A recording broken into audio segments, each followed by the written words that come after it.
Okay, so now that we've got our Mach 2, what we can do is we can find P2. Well, how are we going to find P2? Well, P2 is going to be P2 over P total 2. Well, I have to know the relation. So let's, oops, wrong place again. Let's go to the supplemental data pack. In the supplemental data pack, we know we have relationships between the total flow, the static property, and the static property at the choked point, which is theoretical.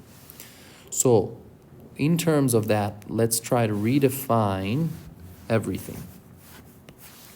So if I go over here, I'm gonna have to define this in terms of P2 over P star, which I can find because that's a function of, this is a function of my Mach 2. Now P star over P1, I can find this is a function of my Mach 1. Now there's a big assumption here. The big assumption is that these are the same, and the reason why they are the same, these are the same because we have the same starting condition, because the starting properties are the same.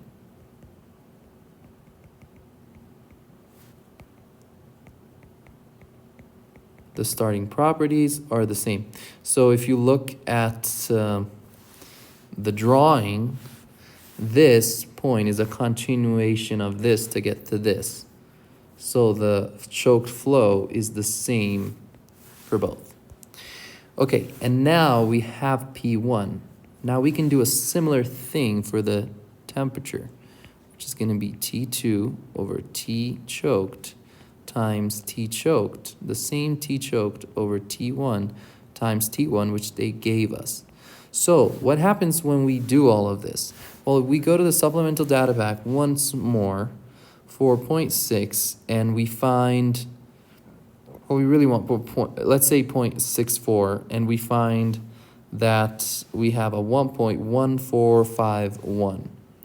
1.1451 here. So we have a 1.1451, and what, and the and for 0.6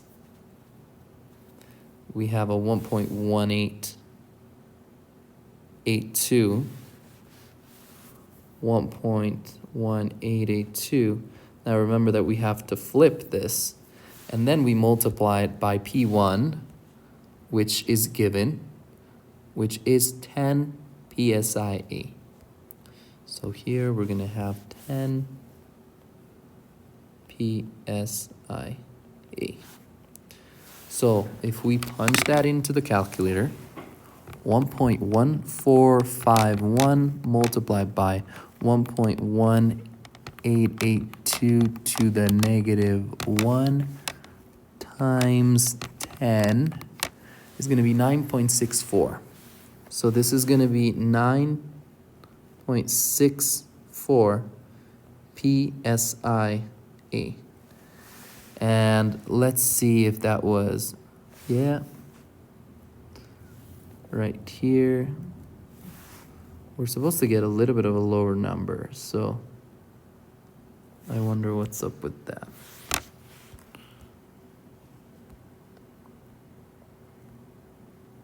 And then the other one is going to be from 6.4, that's 1.1091 under the temperature column, 1.1091 multiplied by the flow at 0.6.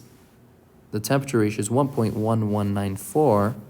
1.1194. Remember, we need to flip it, and then we multiply it by the temperature, which was 500 ranking. So was it 500 ranking or some other unit ranking. That's good. So now we take this and we do 1.1091 multiplied by 1.1194 to the -1, and then we multiply everything by 500, and what we get is 495. 495.4 ranking. So we got 495, and P2, I wonder if I punched something wrong in the calculator because it's slightly different from what I was expecting to get. So 1.1451 times 1.1882 times 10. I wonder if the numbers are right from here. So 1.1451 and 1.1882.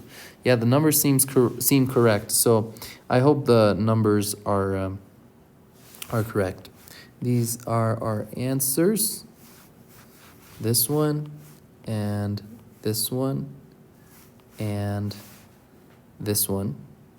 And then what the last thing that they ask us is to show on a TS diagram. So if we go on a TS diagram, we have to realize this is going to be my S, this is going to be my temperature.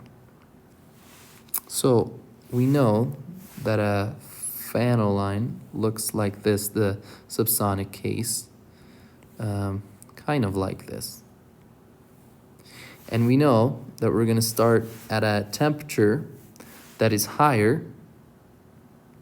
So here the temperature is T1, right here. And then we're going to end up at a temperature, well, let's say we end up here, at a temperature that is lower, T2. What's going to happen to the pressure? Well, we've seen that the pressure is going to decrease as well. So we're at P1 here,